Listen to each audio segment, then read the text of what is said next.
โอ้เจ้ากรจะรอดไหมครับที่อันตรายแล้วนะครับอันตรายแล้วครับโอ้โหครับ Taong 2012, nang muling mapadayo sa bansang Thailand ang Pinoy journeyman na si Ray Megrinho upang sagupain ang nooy WBC International Flyweight Champion na si Pongsaklek Wonjungkam. Ito na ang ikatlong paghaharap nila Megrinho at Pongsaklek kung saan natalo nga ang ating kababayan sa kanilang unang dalawang sagupaan. Si Pongsaklek Wonjungkam ay former WBC Flyweight World Champion at 10 taon nitong hinawakan ang naturang titulo bago ito natalo sa isa pa nating kababayan na si Sunny Boy Haro. Si Pongsaklek rin ay pang-anim sa pound for pound list ng The Ring Magazine noong 2011. Kaya naman akala ng mga kababayan nito ay madali lang tatalunin ng kanilang pambato ang ating kababayan. Bago ang kanilang bakbakan ay may impresibong kartada noon si Pongsaklek Wonjungkam na 87 wins, 4 losses, 2 draw at may 46 KO. Habang ang ating kababayan naman na si Ray Megrinho ay may kartada noong 17 wins, 20 losses, 3 draw at may 15 KO. Halina mga kaboksing at muli nating balikan kung paano dinurog ng ating kababayan ang number 6 pound for pound boxer ng Thailand. ถูกเลยครับโอ้โหในอดีตที่ผ่านมานี่คนนี้แหละครับเคยเอาชนะแชมป์โลกอดีตแชมป์โลกขวัญใจชาวไทยนะครับเจ้าโบ้รัตนพลมาแล้วมาดูสิว่าวันนี้พงศักดิ์เล็กจะเก็บผู้ท้าชิงจากฟิลิปปินส์ได้หรือเปล่าครับวันนี้ ติดตามนะครับติดตามผลงานของเจ้ากรสัญญาณ10 วินาทียกแรกกำลังดังขึ้นอากาศยังค่อนข้างอบอ้าวนะครับที่โคราชและกับเรนิเกรโนท่านที่ตั้งใจนะครับว่าจะจองรถโตโยต้าในงานนี้ก็เรียนให้ทราบว่าแถมฟรีประกันภัยชั้น 1 ทุกรุ่นนะครับหรือจะเลือกรับส่วนลดอุปกรณ์ตกแต่งมูลค่า 15,000 บาทซื้อวันนี้ซื้อในงานนี้ผ่อนปีหน้าขับฟรีไป90 วันและพรุ่งนี้อย่าลืมนะครับพบกับฟรีคอนเสิร์ตของสิริพรอัมไพพงษ์และคืนวันเสาร์ครับวงไอน้ำขอบคุณคุณนิกรประเสริฐสมผู้ช่วยผู้จัดการใหญ่บริษัทโตโยต้ามอเตอร์ประเทศไทยจำกัดและดรพงศ์วิเศษไพฑูรย์ผู้บริหารระดับสูงของ CP ยกนี้เป็นยกที่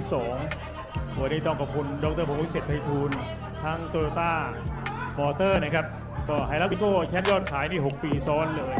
แล้วก็ทิฟฟี่แอนตาซินด้วยสมกลิตกุจับแล้วก็มาโนรักแคร์ทั้งสกินเดียวและตีดีน่าด้วยนะครับก็ต้องยอมรับว่าในนามของเพชรดีบ็อกซิ่งโปรโมชั่นเนี่ยประธานบริษัทนะครับคุณวิรัตวชิรรัตนวงศ์หรือว่าเสียเนาเนี่ยในเรื่องมองมวยสร้างมวยแล้วเนี่ยโอ้โหสร้างแชมป์โลกมาสุดๆทั้งนั้นเลยทีเดียวนะครับดูพงศักดิ์เล็กครับดูฟอร์มในวันนี้นะครับแล้วภายในปีหน้าครับ โอ้ชนนะครับเมื่อสักครู่นิเกรโนนั้นก้มต่ำนะครับกระแทก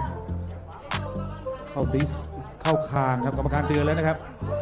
ดูออกหมัดได้แรงนะครับเรนิเกรโนฟิลิปปินส์ถ้าหากว่าไม่แข็งแรงไม่ฟิตนะครับไม่ผ่านการตรวจสภาพไม่ให้มาสำหรับต่างประเทศโอ้โหดูครับตัวกรอันตราย โอ้ดู อัน แล้ ต ว รายเลยไม่หมู นิเกรโนนั้นแรงขึ้นนะครับถ้าชกทรงนี้นี่พลาดไม่ได้ด้วยนะครับพงศักดิ์เล็กไก่ย่าง5 ดาวยิม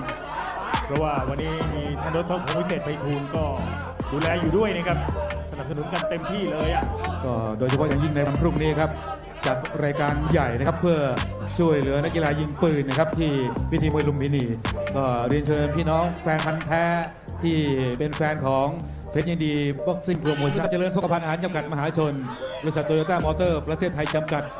โตโยต้าไฮลักซ์วีโก้แชมป์น้ำดื่มรีเจนซี่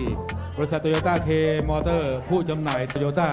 และบริษัทไทยนครพัฒนาจำกัด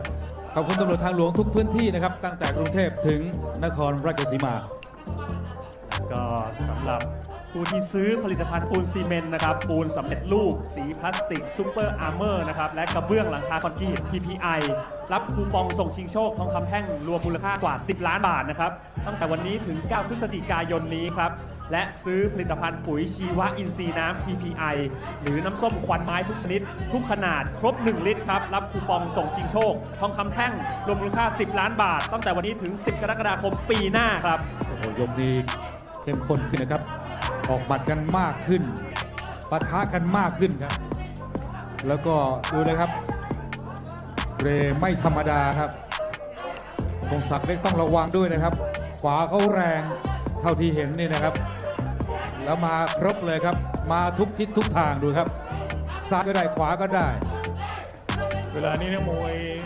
เรมิกิโดเนี่ยมาชกในบ้านเราและชกกับพงศักดิ์เล็กเนี่ย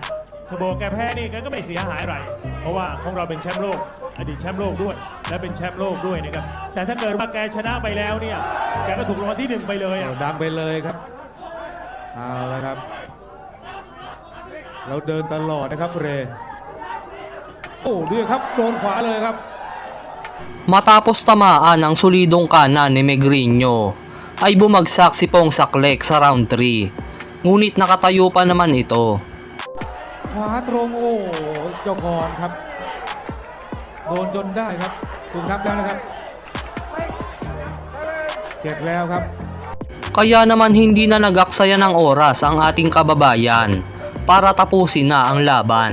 ก่อนจะรอดไหมครับพี่อันตรายแล้วนะครับอันตรายแล้วครับโอ้โหครับจบสั้นเลยครับสภาพของเจ้ากรไปพลาดครับโดนขวาบวกตูมเดียวแล้วถูกนับ7ภาพช้าครับดูนะครับเข้ามาอัปคัตเนี่ยครับก้นกระแทกพื้นอย่างแรงครับนี่ครับโอ้โหหมัดขวาเต็มปากเต็มจมูกเลยครับแล้วหลังจากนั้นครับสภาพนะครับสติสัมปชัญญะยังไม่กลับฟื้นคืนมาครับแล้วโดนซ้ำดาบ2อย่างที่เห็นเนี่ยครับโอ้ เห็นแล้วนะครับว่าคือเรมิกิโนนะครับแย่งแชมป์ไปจากพงศักดิ์เล็กไก่ย่าง5 ดาวยิมโดยชนะเทคนิคเกิลน็อกเอาท์ในยกที่3นะครับเป็นนักชกชาวฟิลิปปินส์ในโอกาสนี้นะครับก็ขอเรียนเชิญนะครับท่านผู้ว่าราชการจังหวัดนครราชสีมาพร้อมทั้งในนามของโตโยต้าด้วยนะครับคาดเข็มขัดให้กับแชมป์โลก WBC Matapos manalo kay Pongsaklek Wong Jongkam, ay 6 na magkakasunod na panalo pa ang naitala ni Rey Megrinho bago ito tuluyang nagretiro noong 2017. Hanggang dito na lang mga boss, sana nagustuhan nyo ang ating video. Salamat sa panonood.